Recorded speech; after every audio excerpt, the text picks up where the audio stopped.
محترمو لیدونکو د اسلام هغه لاره چې ستا رب ته د ټاکلې نشراتي اداره د کلام الله ترجمه او لنډ تفسیر په روانه پښتو ژبه کې وړاندې کوي. مفسر شيخ القرآن والحديث حضرت مولانا عبدالواحد واحدي دامت بركاتهم العالية. أعوذ بالله من الشيطان الرجيم. بسم الله الرحمن الرحيم. وقاتلوا في سبيل الله الذين يقاتلونكم ولا تعتدوا إن الله لا يحب المعتدين. واقتلوهم حيث ثقفتموهم وأخرجوهم من حيث أخرجوكم والفتنة أشد من القتل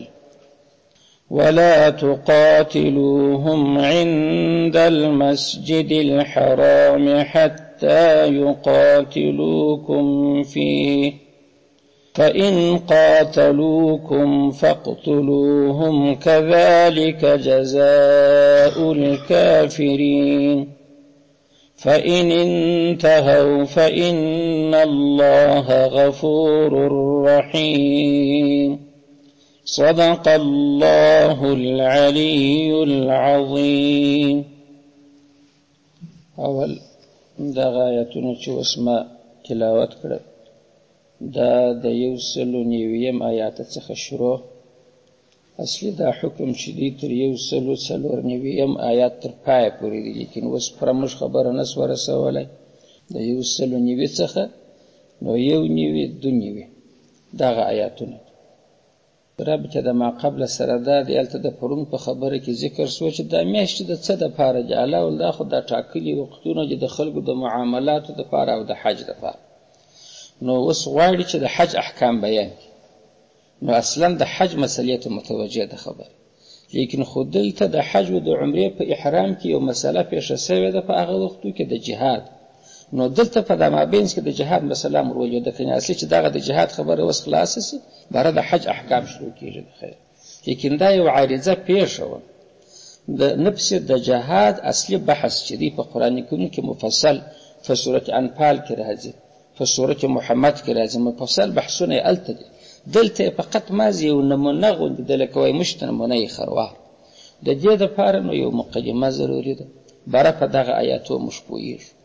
مقدمه دا د رسول الله صلی الله علیه وسلم چې په مکه مکرمه کې اوسېدی 14 کاله زندګي دلته نبي علیه الصلاة وسلام تېره کړل. په دې 14 کاله کې رسول علیه الصلاة وسلام د کفارو د طرفه څخه هغسې مظالم برداشت کړل چې سړی تصور نشي کولی. حتی داسې پیښه سوه چې رسول علیه السلام په سجده پروت و، هغه بدبخته رالی برای هغه د اوښ لرې راوړي په دا سر مبارک یې ورکړه، مګر د جهاد اجازه نه وه. اصحاب چې به هر څه زړه پر لو جوش پیغمبر ماته اجازه نه ده سوې. چې آخر په مکه کې پر دې شپه تېر ودراوه نو الله عز وجل دته اجازه وکړه ولې هجرت وکړه. هجرت بیا د جهاد دپاره مقدمه ده. اول به هجرت کیږي بیا به جهاد کیږي د کفارو سره. هر کار دغسې دی چې پسې ونبځي نه کیږي. نو چې د هجرت اجازه وسوه رسول علیه السلام مدینې شریفې ته ولاړی. په دنیا په کنج کنار کې چې هر ځای یو مؤمن موجود و ټول پر راجمع سوه. د مدینې خلکو ځای ورله راورکړي. دلته دارالحکومت جوړ شو. دارالحکومت چې د مؤمنانو جوړ شو، د مخه خو مؤمنانو حکومت نه درلودی. په مکه کې خو د کفارو حکومت و، مکه خو دار حرب وه. په مدینه شریفه کې اسلامي حکومت جوړ شو.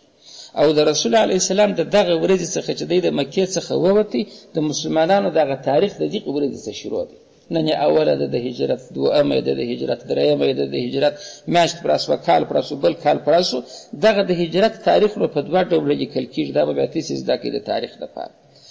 د لمر کال چې په هجرت حساب کې د هجرت د ورځې څخه چې حساب کې د لمر کال چې پرون مې درته وښوه چې د لمر جلا کال دی،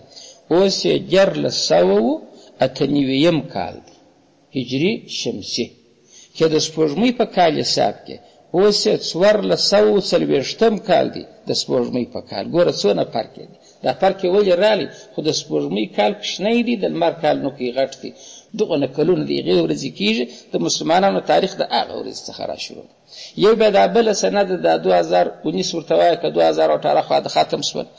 دا چې دی دا د حضرت عیسی علیه السلام د میلاد راشروع دی چې دی زیږېدلی دی نصاراو د هغه وخت نن یې اوله د دومه د درېیمه د څلورمه ده څو چې دي 2019 کاله معنا اوس په 19 کې دي شروع دغه نو تاریخ مې مادي در وښوي چې هجري تاریخ در یادوم مدینه شریف ته چې نبی علیه السلام لاړی کفار حالتم ازي شروع کړلې دغه رقم ازي د نړۍ کفار سره راټول شو دغه مشرکان د مدینه شریف خلکو تیر برل دا سړی فراری دي زموږ څخه درغلی دي زموږ د دین توهین کوي په لاس راکوي که جنګ ته آماده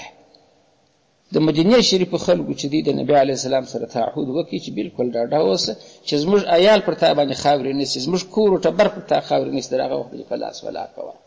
نو د دغه وخت څخه چې وو هغه د بدر غزا تېره سوې ده د احد غزا تېره سوې ده د نفس جهاد اجازه وخت لا سوې ده د کفارو سره ولې خو هجرت وسو قوت پیدا سو د جهاد اجازه سوې ده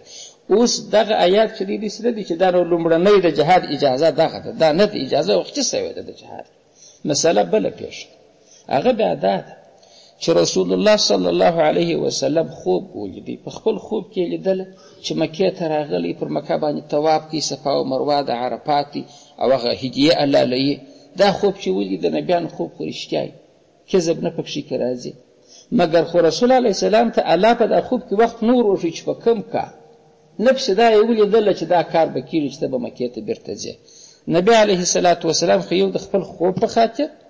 او بل په دې خاطر باندې هم چې د ابراهیم علیه السلام د وخت څخه بیا تر دغه ورځې پورې چې د نبی علیه الصلاة والسلام هجرت کیږي تر دغه وخت چې اسلام راځي دا حرم چې دی محترم په هر دین کې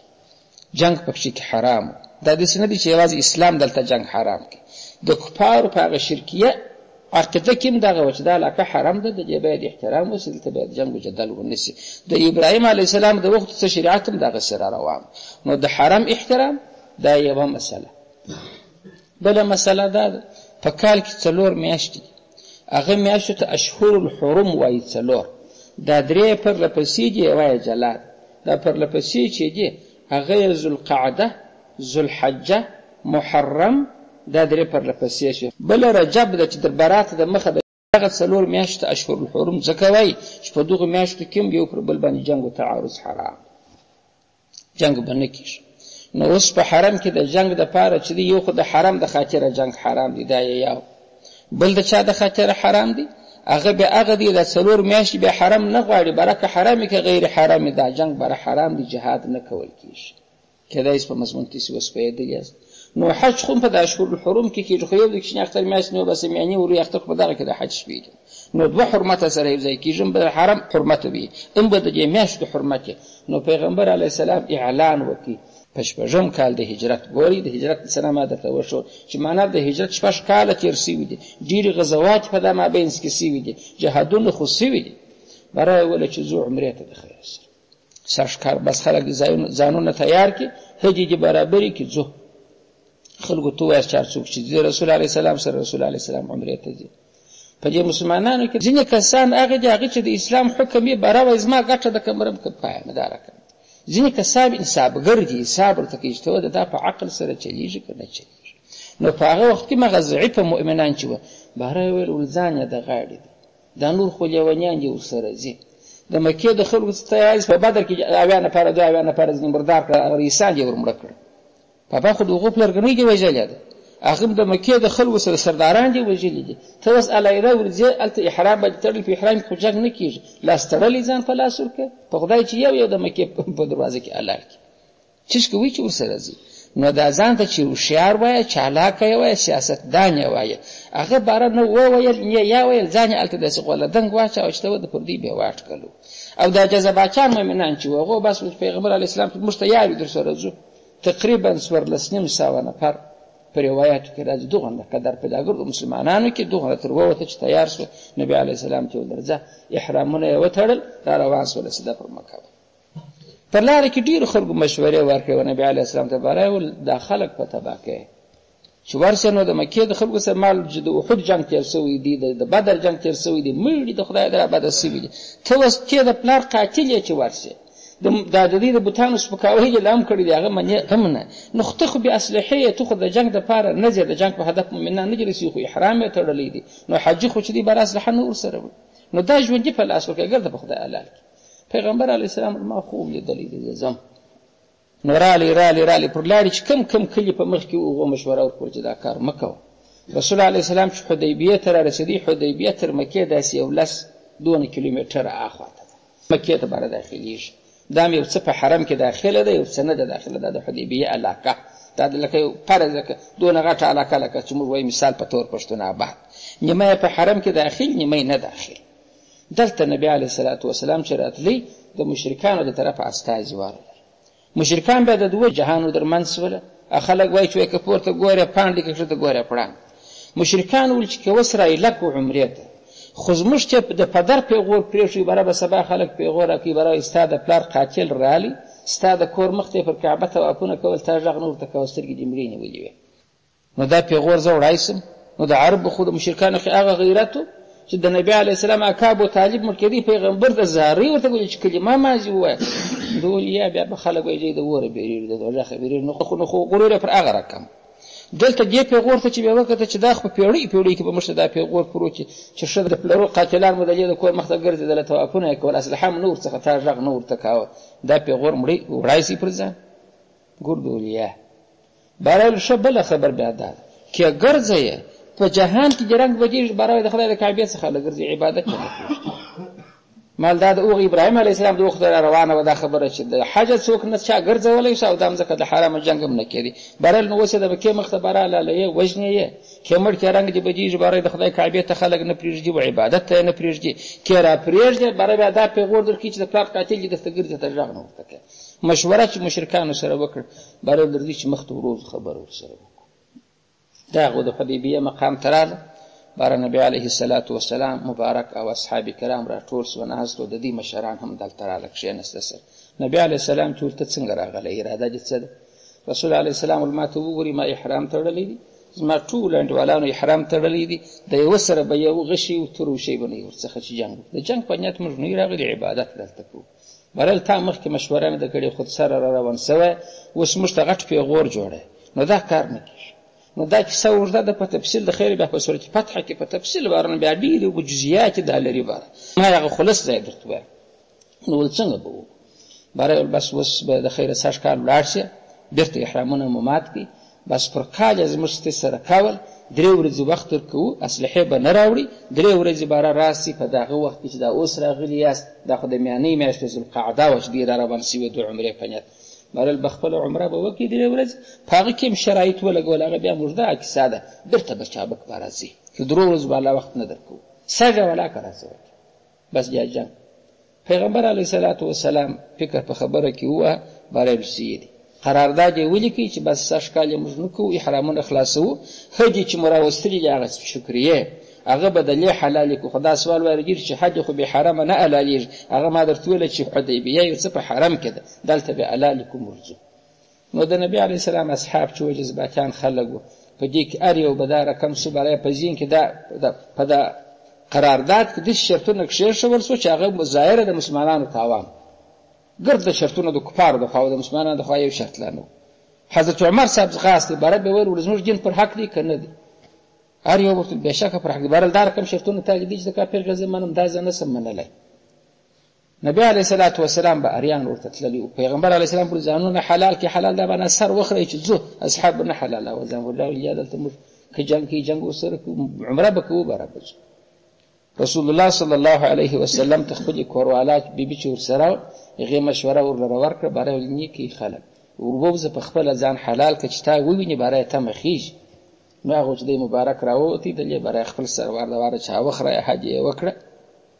د چې ځان حلال کړي باره د نورو تمه وخته چې نو نه کېږي، باره ګور د اصحابو ځان حلال کړي. نو بېرته کوچو بار ولاړه مدینې شریفې ته، عمره پاته شوه. دا بل کال چې هغه شپې راغلې د هغه ځای څخه نبي علیه السلام بیا احرام وتړي، بیا د ذوالقعدې د میانۍ میاشت ده، اوس نو چې راروان سوله د اخوا څه هغه خلک عمره پر باندې ده عبادت چې سړی شروع کړي که څه نفلي عبادت یې په مابینځ کې فاسد کړي هغه پر سړي واجب دي قضا به غواړي دا شرعي فیصله ده کېدای شي چې زده کړي دا خبره ته فرضي لمونځ که د سړي څه قضا شي خو قضا غواړي که نه غواړي نفل خو چې دي پر سړي نه دي لازم مګر که ته الله اکبر وکړې شروع دې کړه باره دې پوره نه کړه په مابینځ کې درڅه خراب شو دا پر تا دغسې قضا بیا غواړي لکه فرضي لمونځ چې غواړي دا په شروع لازم شو نو هغه عمره خو هم په شروع لازمه شوې ده قضا غواړي نو هغه خلک ورسره هدیه بیا را روانې کړې سر را روان شو پر لارې چې راتلل د اصحاب کرامو په ذهن کې دا خبره ورګرځېدله باره ښه نو که موږ وارلو دا خلکو بیا دغه رقم پر قرارداد را سره ونه ختل قرارداد یې مات کړي اوس په حرم کې زه جنګ وکړم که نه وکړم په سوال پوهېږي را روان خو دي چې بل کال یې شوخ چشمې وکړه د مکې څه منې کړلو د مکې څه منې کول خو د کفارو په دین کې هم حرامه مګر دا سپین سترګې یې وکړه موږ مکې ته نه پرېږدو نو که ساش بیا هغه چم وکړي نو ساش خو بیا زه ولاکه راسم دا پلا خو جنګ کوم ښه نو په حرم کې جنګ کله روا و د ابراهیم علیه السلام د وخت بیا تر دغه نن ورځې پورې هم جنګ پکښې کې حرام دی یوه ورځ الله و رسول ته جنګ حلال کړي پکښې کې چې د مکې د فتح ورځ چې اتم کال د هجرت هغه چې به مکه فتح کېده د کفارو د لاسه خته بیا اوس هم جنګ پکښې کې حرام دی نو یو د حرم شریف حرمت پیماله کېږي که زه هلته جنګ شروع کړم بل دا میاشتې خو حرامې میاشتې دي دا څلور میاشتې خو جنګ حرام دی خو دا ذوالقعده د محرم دغه میاشتې سره پسې دي ذوالحجه دا درې د حرمې میاشتې په دې کې چې جنګ وکړم د دې میاشتې حرمت هم پایماله شي بل په احرام کې یم په احرام کې خو هم سړی د حرم واښه لا نه سي بله زه مړي وکړم خو احرام مې خرابېږي په لمانځه کې سړی اوبه څښلی شي په احرام کې خو چاته بد نه سي ویلی لا فسوق ولا جدال او آیات کریمه دي چې په حج کې دا شیان نشته نو خو جنګ زه څنګه وکړم نو اصحاب را روان زړه نازړه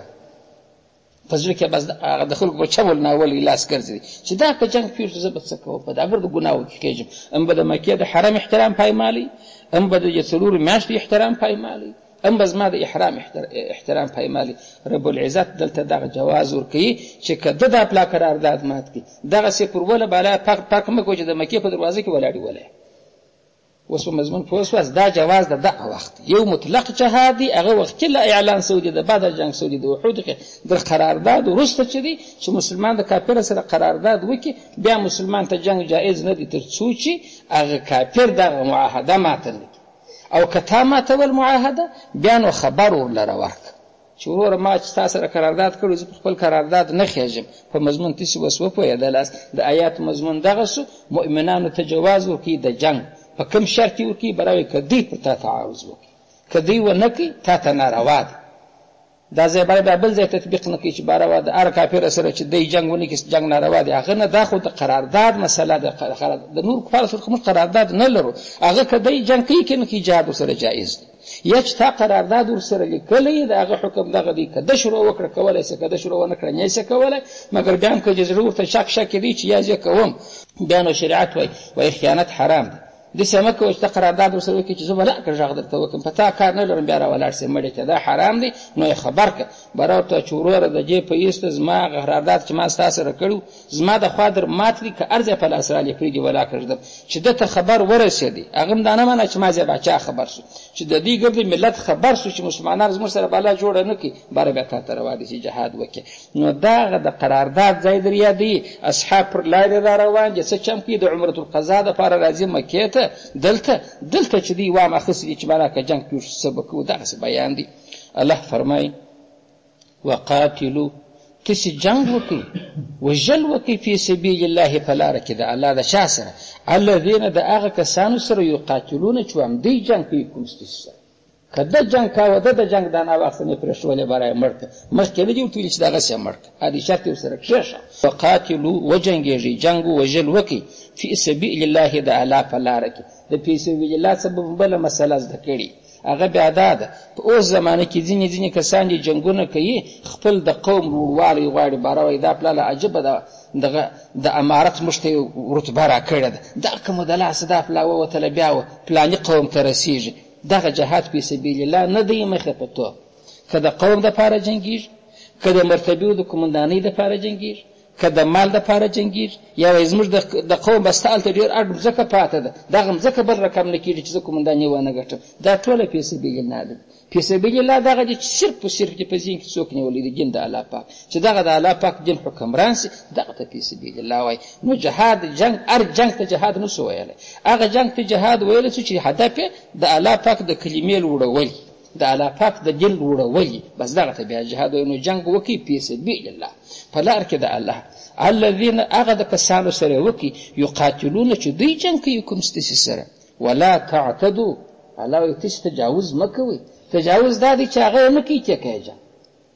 بابا هغه قرارداد پالي هغه پر خپله دستخط باندې وفا کوي غږ نه درته کوي وایي راسه ته وافقه ته ورته یا جنګ جوړوې ته به د جنګ شوق کې الله وایي دا تجاوز دی منع یې وکړه که هر چا وکړي ګناهکاره دی د جهاد بیا جهاد نه دی نو ولا تعتدو ته به مفهم نو سر په چا ژغورو سو فقاتلو جنګ وکړه مګر و دغه کسانو سره چې هغه جنګ کوي په بل یوه کار مه لره او بل ولا تعددو تجاوز مه کوئ د تجاوز دواړه معناوي کېږي یو دا دی چې هغه خپله وعده ته مه ماتوه که ده نه ماتوله ته د ځانه عهد شکن مه جوړوه چې دی نه ماتوي دی غږ نه درته کوي ته جنګ جوړوي دا یو بل تجاوز دا دی پر کافر باندې مسلمان د وژلو حق لري چې مړی کړي د اهانت حق نه پر لري اوس چې دوی جهاد کول کېږي چې د کافر عسکر یې بولي د ده افراد چې مړه سوله یو یې غوږ پرې کوي بل یې لکونه ورلڅوي بل څه چمپه کوي دا تعدي ده الله پاک حرامه کړې ده چې د تجاوز حق نه لري حتی په قصاص کې چې دوی په څومره احترام سړی وژل کېږي یو سړی راولاړ سوی دی بل مؤمن یې وژلی دی باره ټینګ شي قصاصېږي نو چې قصاصوي ته باره یې پلا غوږ پرې کوي بیا سرمې پرې کوي بیا کالي ځینې کېږي الله پاک وایي لاسونه یې سم ده مر وتړه په میدان کې پرې بسه غاړې ور پرېږه خلاص چې ژر مړ شي د بې احترامۍ حق نشته دغه مسلط ورته وایي په اسلام کې مسلط هم حرام دی د وژلو قدر حق پر لري چې بس د مرګ ماځي تا ته روا دی نو دا ولا تعتدو دغه معنا چې تاسې به اعتدا تجاوز تر خپل حد تجاوز تر حد دا معنا چې خپل قرارداد به ته نه ورماتوې چې دی یې مات کړي پرېږده بل دا دی چې مسلط به نه کوې په ژوند کې که پېښ شي ان الله لا يحب المعتدين نو دا ولې الله منع ولګوه ان الله بشک الله لا يحب نخوشي المعتدين متجاوزين خلق تجاوزګر د الله نه دي خوش الله وایي چې شل کلمې وایي چې تجاوزګر زما نه خوش زما چې کوم قانون ټاکلی دی پر هغه قانون زه الله وایي زه ستا سره محبت لرم ته زما ولي و ته زما دوست نو دا خو هغه اولنۍ اجازه چې وچاته ورکول سو دغه اصحابو ته چې قرارداد د مکې سره کړی دی را روان دي ځینې کسان وایي دا لومړنی آیات د جهاد چې نازل شوی دی مګر اصلي خبره دا نه ده دا خو هغه اولنی آیات چې د معاهدینو سره د جهاد اجازه ورکول سوې ده یو مطلق اجازه د جهاد هغه بل آیت کریمه دی په قرآن کریم کې راځي په سورة حج کې اذن للذین یقاتلون بانهم ظلموا الت آیات کریمه راځي په سورة حج کې نه دیرشم آیات دی الله اجازه ورکول سوې ده هغه کسانو ته چې د دوی سره جنګ کول کېږي د جنګ نه کوه په مکه کې نبي اعظم کله جنګ خو دوی نه پرېښاوه مځکه یې پر څنګه کړله 14 کاله یې مظالم وګالل پر هغه سربیره نه پرېښوي مجبوره کړي ولاړې ظلمونه پر اوس پر اصحابو پر نبي علیه الصلات وسلام نو هلته الله وایي چې دوی ولاړې هجرت یې وکړي بارل د دوی دپاره د جنګ اجازه ده ولې بانهم ظلموا خو پر دوی ظلم سوی دی نو د څه وخته دا ظلم وګالي ظلم خو یو پای لري که نه لري اوس دا د دنیا غونډه دغه امریکا چې دی پر دا ټولو اسلامي ملکو دی ظلم کوي دغه پاکستان چې دی وایي ملګري دی د ده په سترګو کې خیره دی چې کله بیا خراب کړي په دا ګردو په توجه دي دا خلک د ده دغه غونډګري در څه وخته وګالي 1 کال 2 کاله 3 کاله پیړۍ خو آخر به دا خلک مخ پر اړي بار ورته چې ته کوې چې شي خو ته یو سړی زم یو سړی د شادي اټم څه چې تا پیدا کړي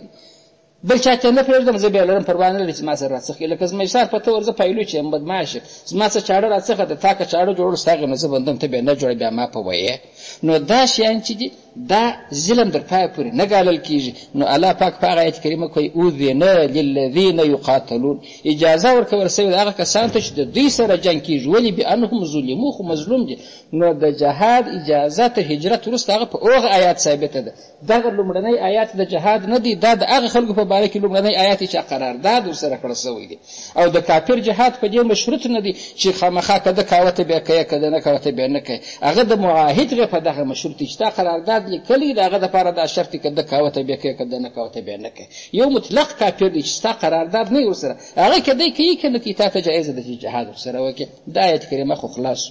پسې الله پاک فرمایي وایي وقتلو تاسې مړه کوئ هم دوی که چیرې دوی جنګ کاوه چیرې مړه کوئ حیث ثقفتموه حیث په هر ځای کې سقفت مجتس پیدا کړه هم دی. خدای دې وي چې د کعبې و بغل ته ولاړې، ته خو د اصحابو په زړه کې کومه خبره ورګرځېده؟ ورنو دا خو حرام دی، په حرام کې سړی واښه لا نه ریبي، ملخ لا نه وژني. زه انسان څنګه مړ کړم؟ په احرام کې هم یم. الله وایي نو چې دی درته راشروع کړي، دی د خپلې وعدې قرارداد پوره کول نه غواړي، نو چې په لاس درلي هلته یې ووژنه. بله دا مه ګوره چې دا د حرم مسجد دی، دا صفا او مروه ده، چې پر کوم ځای په لاس درلي هلته کار خلاص کړه. واقتلو تاسې ووژنئ هم دی که دوی دا وینې قرارداد مات کړي. چیرې مړه کړي؟ حیث په هر ځای کې سقفتو مجتس پیدا کړه هم دی. واخرجو او یا وباسي هم دی. یا داسې که د مکې څخه پرې راغله که کور یې ځینې ونیسه ورته ولاکه بیا ستا شپه دلته تېره زه دې څنګه ایستلی؟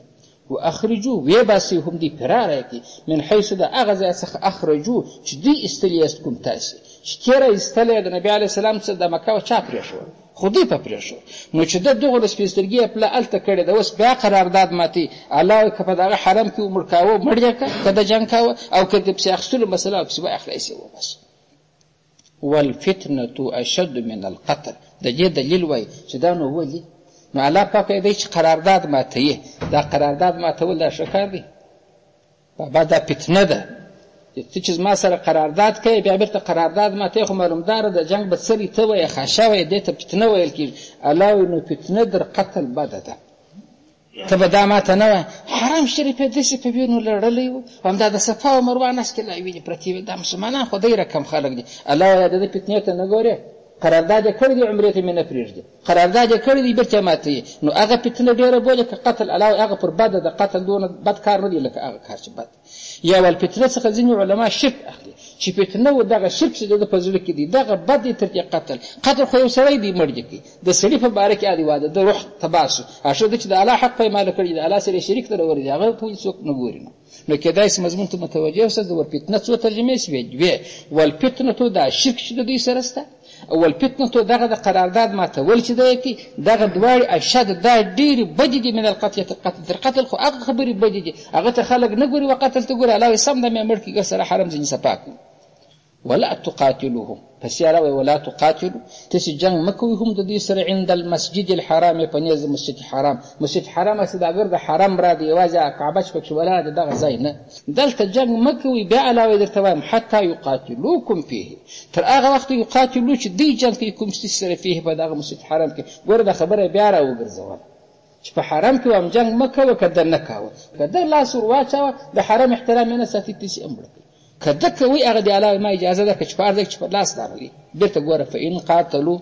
که دوی جنګ کوه کوم ستاسې سره په د حرم کې، فقتلوهم ومړه یې کړي. الله پاک اوس خو د قتل مسله خو سمه معلومېږي، وژل. کذلک تورته په مفهوم دا گذشته ګرځته اشاره ده. الله وایي کذلک پر دغه رقم چې دا درته یاد مې کړی جزاء او بدله د الکافرین، د کافرینو د کافر بله جزا نه ده چې پلا کافر یې مشرک یې زوی مړي. بیا څه چند کوي؟ قرارداد پسې ماتوي. چې قرارداد ماتوي الله وایي ما دغه اجازه ده، که د حرم په بغل کې په لاس درلې الله چې مړ کړه، چې دې قرارداد نه پالي، که د باندې په لاس درلې الله چې مړ کړه، که دې مرګ نه کوه پسې اخلي د علاقې پسې واخله ورته ځه ورک سه علاقه را پرېږده. ورو فإن انتهوا، پای ته د سبق اوس ګوري. الله وایي فإن که چیرې انتهوا دوی منع وکړه، بله زه د کفر توبهګاره